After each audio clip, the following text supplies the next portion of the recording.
महिला अत्याचारों के खिलाफ लाए गए शक्ति विधायक को राष्ट्रपति की मंजूरी न मिलना महायुति सरकार की बड़ी विफलता है।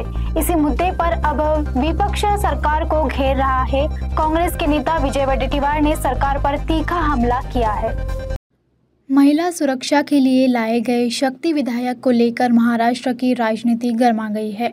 कांग्रेस नेता विजय वडेट्टीवार ने महायुति सरकार पर निशाना साधते हुए कहा है कि यह सरकार महिलाओं की सुरक्षा को लेकर गंभीर नहीं है। उनका कहना है कि अब राज्य में महिला अत्याचार बढ़ रहा है तो सरकार को शक्ति विधायक को दोबारा लाकर राष्ट्रपति की मंजूरी के लिए भेजना चाहिए। एखाद्या तरुणीवर अत्याचार होतो, ती पीडित होते आणि तुमच्या वक्तव्यांनी अख्ख्या महाराष्ट्राला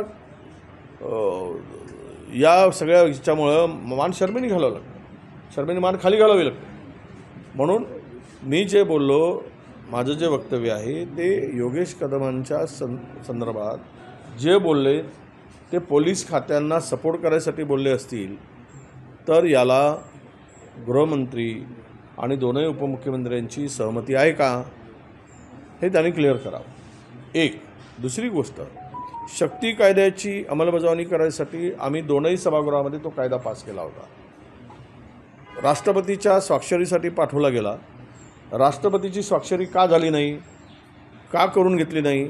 राज्यात शक्ती कायद्याची अंमलबजावणी व्हावी की होऊ नये ही सरकारची काय भूमिका आहे?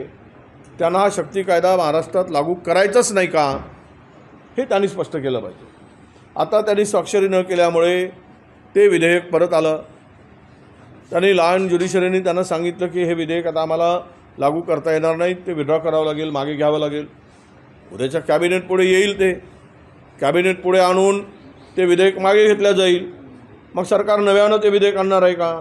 राष्ट्रपतीची स्वाक्षरी का झाली नाही, का सरकार त्या मागे लागून स्वाक्षरी करून घेऊ शकले नाहीत?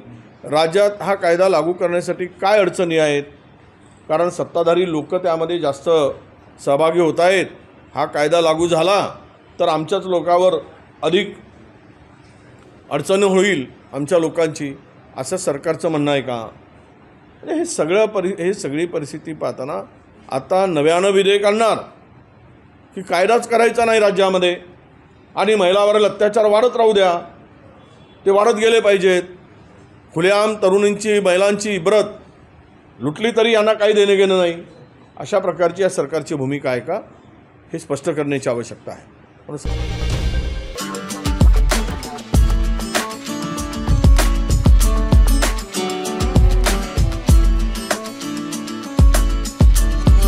नोंदणी तुमची, सेवा आमची,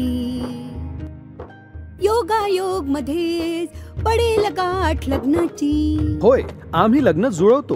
पुणे, मुंबई, बंगलोर, हैदराबाद, नागपूर अशा विविध शहरात कार्यरत असलेले भरपूर स्थळ उपलब्ध।